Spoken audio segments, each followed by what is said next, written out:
Bueno, muy buenas tardes, María. Buenas tardes. Es un gusto estar contigo. Les quiero saludar a todas las hermanas y hermanos, amigos y lectores del blog El Santo Nombre. Me encuentro con María Toscano, conocida seguramente de la mayoría de ustedes, a través de conferencias y vídeos que habrán visto en Internet, en YouTube. En el contexto de la preparación del curso sobre místicas y místicos cristianos, que hemos llamado, María, Fenomenología del Misterio, para Muy ponerle bonito. un pequeño nombre. No, pequeño no, enorme nombre. Sí. Exactamente. En el contexto de la preparación de ese curso, hemos invitado a María Toscano para conversar sobre el tema de la mística. Ella tiene una larga trayectoria en este tema y precisamente vamos a profundizar un poco tranquilamente charlando en el living de su casa. Bueno. María, ¿cómo te presentas? Hola, María Mario. Toscano. Pues ¿Quién es? mira, pues no sé por dónde empezar. Mi vida es que es muy sencilla. Yo soy una profesora de filosofía, ¿no? Ajá. He tenido la enorme suerte de encontrar en mi camino a mi marido, con el que formé una especie de pareja espiritual y de todo tipo, y que nos hemos adentrado en este camino juntos y que ha sido una enorme y gran aventura, ¿no? Yo soy la mayor de 12 hermanos y nací en la España de la posguerra y por lo tanto me eduqué en un ambiente de clase media, pero con muchas restricciones, porque la España de los años 40 era una España muy restringida a todos los niveles, ¿no? Sin embargo, yo tuve la suerte, y mis hermanos también, de tener unos padres con mucho temple, con mucha formación, diríamos hoy, con mucho pondus, que decían los romanos, con mucho fundamento, ¿no? Ajá. Y a pesar de ser 12 y todas las carencias que significaba a nivel económico, incluso comparado con el resto de mi familia, vivimos una existencia muy tranquila y muy feliz. Y le debo muchísimo a mis padres su formación religiosa en el sentido más genuino de la palabra. Genuino, auténtico, sin ñoñería. Mis padres no eran nada ñoños, nada, no sé cómo decir ñoños en Argentina, blandengues, nada de eso. Ya. Eran austeros, serios, le llamaban al pan pan y al vino vino, nos, nos formaron en lo que para ellos era importantísimo, en la honestidad, en la claridad, en que vivir como nosotros vivíamos, porque vivíamos en comunidad sin saberlo, porque éramos 14, más una chica que nos ayudaba 15, más una... Es Realmente, decir, era realmente una claro. comunidad, ¿no? Yo luego ya de mayor me he dado cuenta. Y eso nos formó y nos educó mucho, ¿no? Porque lo del mío y tuyo era muy relativo. Las mayores usábamos todas la misma ropa y las medianas también. Entonces, yo estoy muy agradecida a mi infancia y muy agradecida al paso que yo he notado, no quiero resultar presuntuosa en esto, del misterio, puesto que habláis del misterio y a mí me parece el nombre más bonito que podemos dar, en mi propia vida, porque yo, mi vida no puede ser más simple y más normal.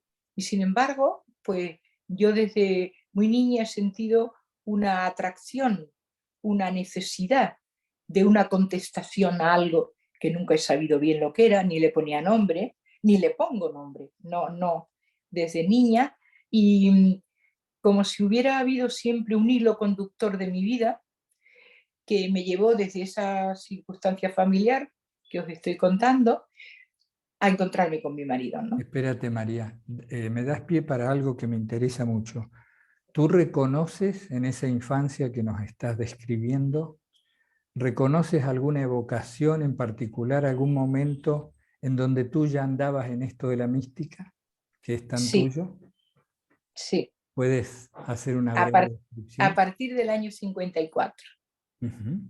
No, yo tenía 7 años, yo voy a cumplir 75 el mes que viene, el año 54. Yo hice una primera comunión muy especial, la hice en Tánger, rodeada de gente de otras religiones y aunque yo iba a un colegio católico, y rodeada de niñas francesas, portuguesas, pero sobre todo francesas, porque Marruecos se estaba independizando de Francia cuando yo vivía allí. En el momento ese era internacional.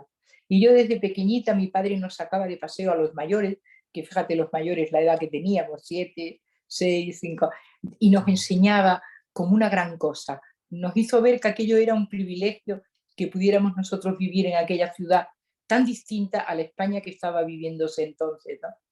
Y yo, en mi primera comunión, hecha en un zoco árabe, en una iglesia cristiana, sí que desde ese momento casi puedo asegurar que he sentido una atracción, una necesidad de explicación y una gran felicidad en unos puntos de mi vida que no te sé ni contar por qué. Ya. Eh, ¿Tú no sé, recuerdas la ceremonia en particular o recuerdas la... la recuerdo perfectamente y recuerdo la iglesia. Y ahora ya de mayor, en una ocasión, mi hermano es muy forofo, vive en Norteamérica, pero siempre que viene a Europa va a Tánger, porque él se quedó con un recuerdo bueno. Y estuvimos juntos en la capilla y en el colegio y reconocía perfectamente el lugar donde yo había estado. O sea que sí, no es que hubiera una exaltación ni un éxtasis, pero sí que hubo una clara vocación, Ahí está. vocare, ¿no? Ahí está. Vocare, un llamamiento. Un Eso sí, pequeño toque, un pequeño toque. esos llamamientos que son como, como pequeñas cosas que quedan ocultas en el alma, pero que cuando las revives producen felicidad, producen mucho gozo, sin saber por qué. Yo tenía gozos de pequeña que no sabía explicar, pero mucho a veces, mucho gozo. Sentía una alegría de arrebato y lo he sentido hasta muy mayor en muchas ocasiones, ¿no? Si eso se puede considerar una, una invitación, pues sí, en ese sentido Claro. sí. Es como Sí. que te refieres quizá a esas alegrías que no tienen un objeto preciso, ¿no? Que no se fundan en Ninguno, nada particular. ninguno, Ya. ninguno. En un momento dado, como que la alegría te atrapa y te estás como viviendo unos segundos de una felicidad. Eso me ha pasado desde niña, incluso pararme por la calle, tener que pararme un momento para respirar de pura felicidad. Es como si Sí, se cayera un velo, María. me ha pasado. Pues yo no lo sabría explicar. De repente yo era muy feliz y sentía la felicidad. Y eso me ha pasado. Qué La bueno. vida luego no es que haya sido fácil, mi vida es una vida normal, como la de todo el mundo, corriente y valiente. Tuve la enorme suerte porque sí que ese hilo conductor lo he notado siempre. Fíjate que yo a los 16 años decidí hacer filosofía, pero filosofía pura, que se llamaba entonces en España, es decir, la rama de filosofía. Y yo entonces vivía en Granada, en el sur de España, y en la Facultad de Granada había muchas ramas de letras, pero no había filosofía pura. Y en el momento en que yo tuve que empezar la especialidad, mi familia la trasladan a Madrid. Es decir, mi vida está llena de pequeñísimas cosas que yo automáticamente lo primero que hice fue matricularme en filosofía. Y justo cuando me estaba matriculando en filosofía, que era mi ilusión, conocí a Germán Ancoche. ¿Se te facilitó entonces con ese viaje? ¿Se te facilitó el Absolutamente. acceso? Yo no hubiera podido hacerlo, porque mis Claro. padres no me hubieran podido pagar que yo me fuera a otra universidad de otra ciudad. Si yo tenía entonces 18 años cuando empecé la carrera, yo tenía entonces una hermana de 3 y mientras medio había 12. Yo no hubiera tenido esa No había posibilidad. forma. ¿Y No, A Germán lo conociste en la universidad? pues también fue un encuentro muy especial, ¿no? Yo conocí a Germán en un curso de teología. Él estaba en un lado y yo en el otro. Él hacía un curso y yo otro, en dos aulas contiguas, ¿no? Y yo estaba haciendo una teología del momento presente, entonces era en la Iglesia Católica, sobre todo en la formación jesuítica, que yo he recibido mucho, todo el tema del compromiso temporal, del compromiso del presente, que en ese momento en España se vivía como un gran compromiso también frente a la dictadura y frente al estado de injusticia social, sobre todo. Y él hizo teología fundamental a mi lado, al otro lado. Y nos conocimos en el pasillo buscándonos. Yo no sabía que él existía, pero él sí sabía que existía yo, porque un jesuita amigo le había dicho que me buscara a mí, que acababa de llegar de Granada, y él se sintió en la obligación de cuidar a la niña de provincias que venía de Granada. Y mira, pues va a venir María, que viene tal. Y ahí empezó nuestra relación, que fue de comprensión mutua muy pronto. Empezamos antes por la comprensión interna y luego vino todo lo demás, claro. Mira, sintonizaron perfecto. Sí, fuimos 3 años novios, novios de los de antes, ¿eh? De los De de, los de hace, a de los de distancia, a distancia. cada uno vivíamos en nuestra casa y nos dábamos la manita por la tarde de paseo. Eso era, y lo viví felicísima. Fui un noviazgo muy feliz. Y ya entonces planteamos nuestra vida de cara a hacer cosas juntos, de estudiar juntos teología, de estudiar juntos. Él inmediatamente se matriculó en cursos de Biblia y teníamos una inquietud muy universalista, un poco fuera del contexto entonces en Ya. España, ¿no? Y en la propia iglesia, ¿no? Nuestra formación muy jesuítica de los dos. Eh, Empezamos a Vuestras, estudiar, perdón, vuestras charlas eran mucho en torno a estos temas, sí, lo ¿eh? eran, Se estimulaban mutuamente, digamos, en el plano del sí, lo estudio. eran. Ya. Lo eran desde el principio. De hecho, ese fue el motivo de nuestro encuentro. Nuestro encuentro fue motivo. Y luego ya se derivó a todo lo demás. Nos pareció tan normal que acabáramos juntos los dos Claro. y casándonos, que era como lo obvio para nosotros mismos. Fue obvio, ¿no? Con muchas dificultades. Germán estaba malo, yo me puse enferma de un riñón. Nuestros padres no veían que aquellos dos niños tan jóvenes tuvieran que casarse, los dos medio pachuchos, pero la verdad es que nosotros teníamos muy claro que aquello era lo que teníamos que hacer. Y empezamos una andadura juntas que duró 46 años. No es poco, Mm, ¿eh? no, una vida entera. Y empezamos estudiando todas las religiones y nos dimos cuenta que, además de estudiar las religiones, había que vivenciar gran parte de lo que ellas hacían y decían. Y que lo que hay que buscar es la vida mística que está detrás de toda religión oficial. Detrás de toda institución hay una vida que es la que en realidad sostiene a la institución. Y entonces Ya. empezamos estudiando las más cercanas, pero luego estudiamos también budismo, estudiamos hinduismo, taoísmo. A mí me encantaba y me encanta el taoísmo. Gerfán llegó a saber mucho de Cábala y ambos, los dos ya juntos, pertenecimos durante 15 años a una tarika sufí. Ajá. Estamos muy identificados, diríamos, con la forma de vivir, eso que nosotros llamamos el amor de Dios, que los sufíes lo viven de una manera muy profunda, muy ligada a su propia tradición desde que nacen, y nos fue muy rico, fue muy O rico. sea, ustedes se involucraron totalmente como miembros de la Tarika, ¿no? De la tarika, sí, durante casi 15 años estuvimos, 10 muy comprometidos y luego poco a poco, por una serie de motivos también personales, tuvimos que ir haciendo otras cosas.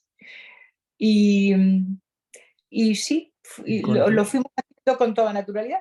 Mientras tanto, yo tuve 3 hijas que se fueron metiendo mucho en nuestro ambiente, porque claro, éramos muy omnipresentes, unos padres muy ocupados de nuestras niñas, muy preocupados por ellas, nos acompañaron en muchas cosas. De hecho, alguna de mis hijas estuvo con nosotros en la Tarika Sufí, ya más mayorcita. Es decir, que nuestras hijas han participado de esta aventura de alguna manera, no todas en el mismo grado, ni todas ya. con la misma implicación. Cada una de ellas es distinta, son 3 personas muy distintas, ya son muy mayores. María, disculpa, cómo vivías tu relación con el cristianismo en ese momento? Es decir, ¿encontrabas en el sufismo una profundidad que no habías encontrado en ese momento? No, no, no, ¿Cómo fue? no, no. No. Yo ya la había encontrado en el cristianismo. Yo no fui al budismo como hay mucha gente, y yo lo respeto muchísimo. Tanto en el budismo como en el sufismo, hay mucha gente que buscan allí porque no han encontrado en la tradición. No, no, no. Nosotros fuimos para complementar una cosa que nos gustaba, pero en la lectura de los padres de la iglesia, en los padres del desierto, está todo eso que nosotros queremos saber. Ya. No echábamos de menos eso. No fuimos allí porque echábamos de menos. Fuimos para complementar una vivencia mística, religiosa, interna, profunda, más que religiosa yo le llamaría espiritual, ¿eh? Una vivencia espiritual que nos colmaba y nos apetecía y nos llenaba. No porque fuéramos buscando otra cosa. Y te encontraste allí, supongo, en las profundidades con lo mismo, de La algún misma. modo. Claro. Yo creo que una de las cosas que hemos aprendido, perdona que yo hable muchas veces en plural, porque No, hablo no, con está Germán. perfecto. Luego contaré cómo ha sido esta vida en estos últimos 9 años, 8 Dale. para mí. Pero nuestra vida con los sufíes estaba en función de lo que nosotros habíamos bebido de beber en el cristianismo, ¿no? Ya. Vivíamos de eso. Y una experiencia fue que cada vez que nos queríamos zambullir en una tradición profunda, en una tradición con T mayúscula, una tradición de verdad, una tradición donde la vida espiritual había sido viva, nos encontrábamos que el agua era la misma, porque si tú profundizas, lo que te encuentras es con las aguas del espíritu, que son aguas subterráneas. Las aguas del espíritu Ya. son aguas subterráneas. Lo que haces es que te ahondas, te sumerges en aguas, que son las mismas aguas, son las mismas aguas. Ya. Eso no lo digo solo por haberlo leído y estudiado, sino porque yo de alguna manera muy pequeñita y muy lo he experimentado. Cuando se habla del espíritu, se habla del mismo y único espíritu, sea quien lo nombre y sea quien lo pronuncie. Porque en el fondo el espíritu es el que irriga la vida espiritual, es el que le da vida, el que nutre la vida Ya. espiritual, allá donde esté. Entonces, sea la vida espiritual que sea el camino espiritual que sea, si uno ahonda suficientemente, está en el mismo lugar. Ya. Por eso los diálogos interreligiosos no deben darse en la esfera exterior de las religiones, porque la esfera exterior está constituida por dogmas, principios, creencias, que en muchos casos tendrán mucho sentido y que para culturas determinadas tienen mucho sentido. Claro. Pero ahí el diálogo es lo mismo que no se entienden a veces las costumbres de otros pueblos, ¿no? Nos cuestan entender las costumbres de otros pueblos. Cuando ahondamos, no es lo mismo ver bailar un baile típico regional de Quito o de Argentina, tal que ponerte a bailar tú. Si tú te pones a bailar, danzas con ese mismo son. Y al danzar con ese mismo son, comprendes perfectamente que la música es lo que importa. Es la música que lleva a la danza, ¿no? Y eso sí que lo podemos comprobar en los textos taoístas, en los textos de los sufíes, en los textos de los grandes místicos de cualquier tradición, cuando uno baila al mismo son o se mete en el agua del espíritu. Y ahí no hay distinción. Es que no puede haberla, porque el espíritu es uno. Es el mismo. La multiplicidad es nuestra y es muy bonita la multiplicidad. Es muy bonita. No hay que reducir todo a una unidad falsa, a una única religión. No. Las corrientes religiosas que se han dado son lechos teológicos, lechos que han producido una vida espiritual riquísima, tanto en Oriente como en Occidente, tanto de una manera como de otra. Incluso esas llamadas religiones primitivas, el animismo que está extendido por toda América del Sur, por toda África, eso tiene un aire del Espíritu Santo, sin duda, sin duda. Una persona que es capaz de ver a Dios en un arroyo, en un río, en una planta, esa persona ya no necesita mucha más teología. Te entiendo, María. Sí, claro. ¿Sabes? Eso Oye, es. María, para no irme de la etapa sufí sin hacerte esta pregunta, A ver. ¿cómo le dirías ¿cómo sintetizarías qué es lo que dice el sufismo, qué es lo mejor, o cuál es el mensaje del sufismo para alguien que no lo conoce? El mensaje del sufismo es que Dios es lo único que hay. Y lo único que hay es el solo Dios basta de Teresa de Jesús. Solo Él basta, solo Él hay. Por lo tanto, el verdadero sufí debe vivir pobre. Eso significa darvich, pobre, es decir, separado de la otra realidad. La otra realidad que te atrapa, sea cual sea, te está quitando del único y verdadero objetivo, de lo que Martín Velasco llama lo único que importa, entrecomillado, lo único que importa. Cuando uno vive mirando lo único que importa, todo lo otro se relativiza.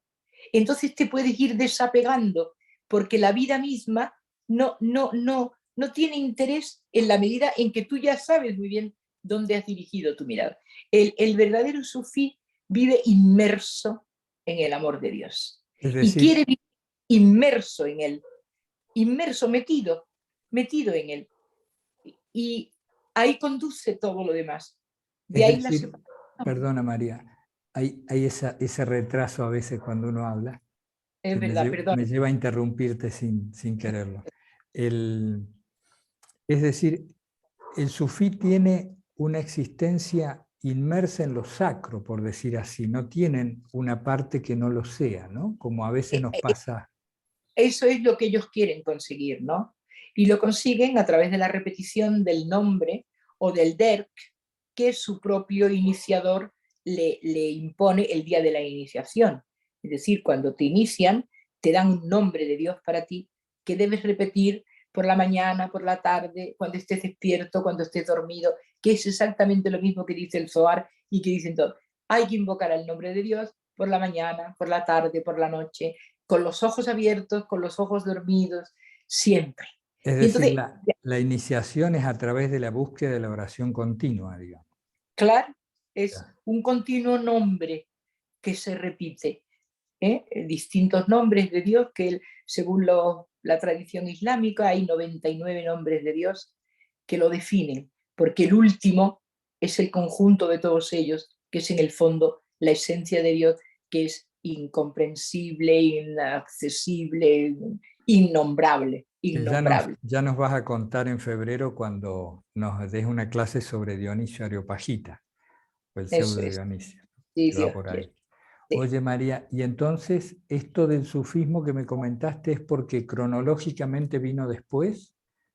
Sí, muy, eso ya lo hicimos ya de mayores, Ah, de con grande. 50 años, sí, sí, muy tarde. Nosotros, mientras tanto, Germán y yo, en nuestra búsqueda de estudio y de trabajo, pues nos reunimos un grupo de amigos grande, un grupo que llegamos a ser 22, 20, depende de las épocas, que creamos, que nos reunimos a partir del año 85, y todavía quedamos algunos, ¿no? Todavía quedamos, pero claro, muchos se han ido, muchos eran ya mayores que nosotros y se fueron ya, ¿Tú hablas y de un otro, grupo informal, como de un grupo de reunión, de estudio? un grupo de reunión que consistía en estudiar, profundizar, rezar y amar. De forma que teníamos unas reuniones todos los martes, eh, y un sábado al mes lo dedicábamos íntegro a estar juntos y a tener oración, meditación, estudio, trabajo, visualización y acordarse de los enfermos, de forma que fuera una forma simbólica de acordarnos de los demás que están ahí y que nos necesitan. Vaya grupo de amigos. 40, sí, 40 años casi hace ya que estamos. Mira, Bueno, ya quedamos pocos porque, eh, ya te digo, muchos se murieron, otros ya son mayores, hay 3 o 4 ya muy mayores, de 90 y tantos años. Y yo que soy en la edad media, fíjate los años que tengo ya, hay algunos jóvenes todavía. Y bueno, pues nada, nos reunimos para eso, pero eso nos ha dado una posibilidad de conocer tradiciones, culturas, ahondando en cosas que la universidad normal no te da, o que la formación Claro. religiosa normal, institucionalizada no te da, ¿no? Eso nos ha permitido indagar por nuestra cuenta esos caminos del espíritu que se han recorrido en otras latitudes y en otras formas, y saber Tú, qué han estado. tú de algún modo hiciste las dos cosas, ¿no? Porque tienes una buena formación, muy buena formación académica, y a la vez exploraste otras vías de acceso. Germán hizo ingeniero industrial y no lo acabó porque él quería ser economista. Luego se hizo economista. Luego se licenció en lengua, en Biblia Sagrada. Así que sí, hemos sido estudiosos los dos, muy estudiosos. Nos gustaba mucho. A mí me sigue mucho, me gusta muchísimo seguir leyendo. Ya no le llamo estudio, pero yo paso mi vida leyendo. Yo me preparo mucho las conferencias, me Ya. las preparo mucho. Se Las nota, estudio. María, se nota. No, ¿sabes por qué lo digo? Porque me parece que es interesante que uno sepa que uno, en eso soy muy ignaciana, uno tiene que hacer todo como si parece que depende de mí, Claro, aunque yo sé que no. Y ya, lo sé porque yo misma cuando hablo en mis conferencias, la mitad de las veces no digo lo que tengo preparado. ya, sí, Empiezo con mi guión, yo tengo un guión y luego otro guión y tal, y el guión va tomando de repente una fuerza o va tomando una deriva que no estaba en la parte académica y que sin embargo es lo que acabo contando, diríamos, ¿no? Y a mí eso me ha venido muy bien para aprender dos cosas. Cuando el Evangelio dice salir por los caminos y no preparéis lo que tenéis que ya, decir, porque el Espíritu os lo va. Es que es verdad, es es verdad. que es verdad. Yo no, yo lo he vivido eso, lo he vivido con toda naturalidad. Yo me Sí, lo sí, preparo, sí. estudio, lo trabajo, me leo no sé cuántos libros, miro la bibliografía, me hago un guión, me hago un resumen y luego llego allí y lo que yo digo y cómo lo digo no está en los libros. Luego no soy yo. María, y habrás vivido, seguramente también, lo he vivido, la sorpresa al ver algunas cosas que has dicho. Es verdad. Luego, decir, oye, pero qué interesante esto que he dicho, y tú no sabes cuándo lo dijiste ni por qué, ¿verdad? Sí, o cuando la gente te lo dice, te dice, oye, aquello que dijiste me impactó muchísimo. Y yo dije, Dios mío, ¿qué es lo que dije? ¿Qué es lo Ya, que dije? ya, ¿No? yo mismo, sí. Claro. Sí, sí, sí. Bueno, Oye, María, no quiero que pase el tiempo sin hacerte esta pregunta que me interesa mucho. De todo tu camino de estudio, que más que estudio sería de práctica, de involucramiento, que es un camino de amor que has llevado adelante. No puedes estudiar mística si no amas el tema, de ningún modo. Y de todo este camino, ¿con quién te quedas? ¿Y con qué mensaje de ese te quedas? O sea, yo quiero forzarte amablemente a decir, bueno, el viejo tema, ¿no? Si te vas a la isla, ¿a qué místico o mística te llevas y qué mensaje de ese particularmente? pues mira, yo me llevaría a Juan de la Cruz Ujú. porque realmente es un compañero de viaje estupendo. Si uno lee a fondo a Juan de la Cruz y es capaz de captar lo que dice, a mí me sirve como para compensar casi todos mis anhelos, ¿no? Interiores. Juan de la Cruz. Pero luego también me llevaría al maestro Eckhart, Maestro Eckhart. sí, me llevaría al maestro que para nosotros fue un descubrimiento, pero sobre todo para mí, luego yo me dediqué a estudiar la mística renana, me di cuenta la profundidad de lo que decían aquellos hombres en una época donde era difícil, ¿no?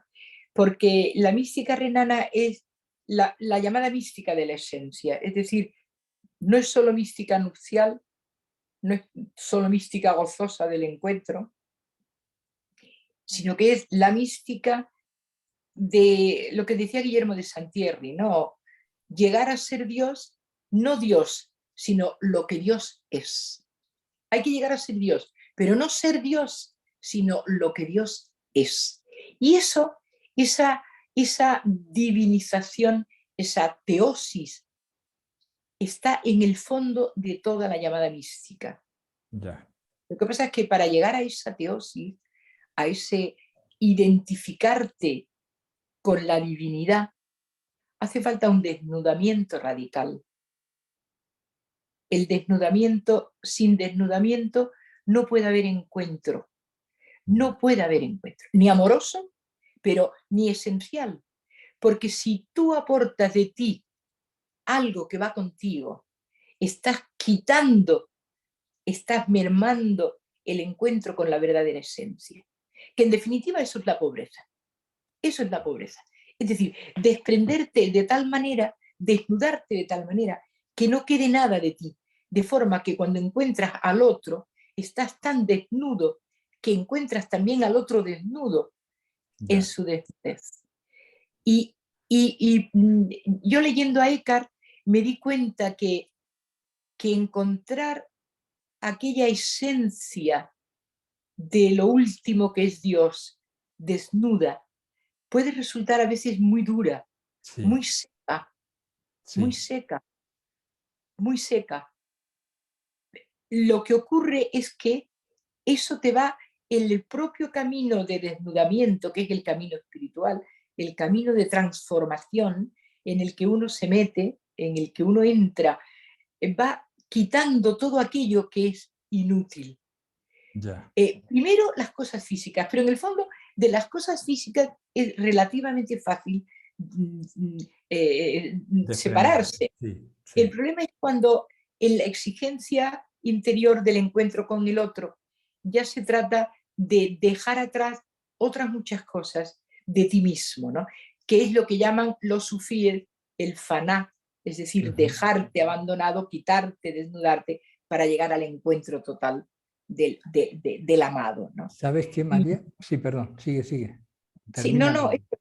eso era. No quería cortar la idea. Claro, mira, a mí me ha pasado de que cuando abordas, por ejemplo, a estos místicos, a San Juan de la Cruz, a Eckhart, es que no los puedes abordar desde la mente. Porque cuando los abordas desde la mente, los rechazas. La mente los rechaza. Es decir, cuando Eckhart dice, olvidarme, libérame del deseo de Dios. De Dios, O claro. libérame de Dios. Claro. La mente no lo puede entender. Es como que hubiera que leerlos en actitud orante, ¿verdad? O Claro, con el corazón totalmente. abierto. Sí, Claro. sí. Y Enrique Suso, uno, el discípulo, primero Tauler y luego Enrique Suso, decía, el excesivo deseo de santidad es absolutamente nefasto. Claro. O sea, te das cuenta que ellos entran ya en un grado de purificación interior que a las personas normales nos cuesta mucho trabajo llegar, ¿no? Porque o entras desde ese encuentro último de estar ya metido de alguna manera en esa búsqueda. Aquí hay dos cosas en la búsqueda. Hay una llamada y hay una respuesta a la llamada.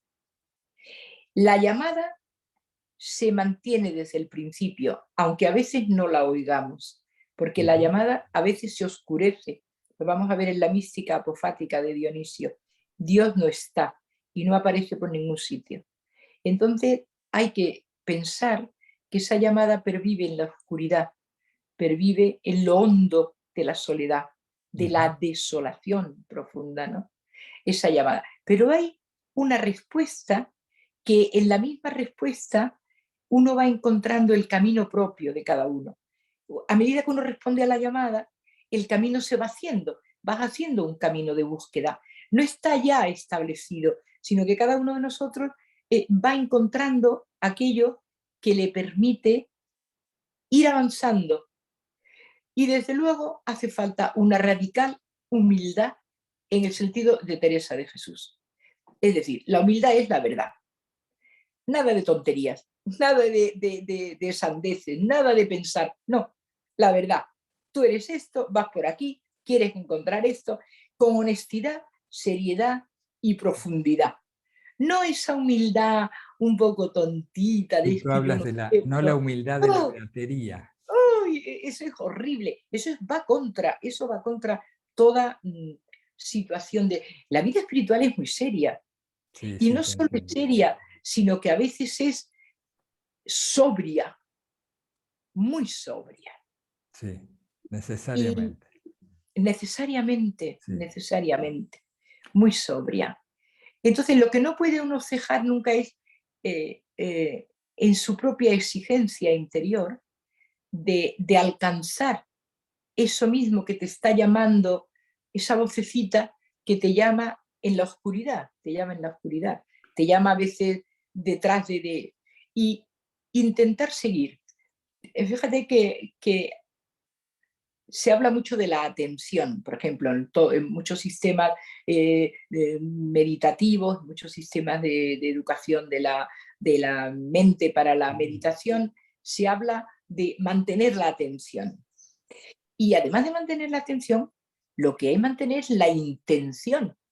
Intendo, ¿a dónde te diriges? Intendo, te diriges hacia un sitio, a un lugar tiendes, a ese lugar. Nunca hay que perder de vista ese lugar, porque es la verdadera intención del hombre espiritual, con todas las cantidad de cosas que te van a pasar en el camino, cosas que ni siquiera los demás entienden y a veces tú mismo no entiendes qué es lo que está pasando. ya. Y en ese no entender, como dice también San Juan, es un no entender entendiendo toda la Exactamente. ciencia, trascendiendo.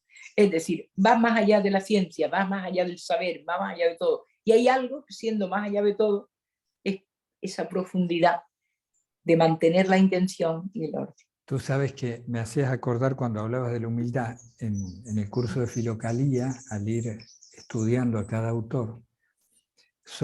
Ellos tienen algunas contradicciones aparentes o quizás reales entre unos y otros en algunas cosas, ¿no? Pero en lo que coinciden, el tema de la humildad es exactamente lo que tú dices, ¿no? Lo que ellos definen. Uno no se puede hacer humilde, no se puede construir esta virtud, sino que esta virtud queda en nosotros cuando vemos la verdad sobre nosotros mismos. Claro, ¿No? Si me miro claro, sin maquillaje, claro. son Cuando te ves, ya no necesitas más humildad y pues esto es lo que soy. solo verse, sí.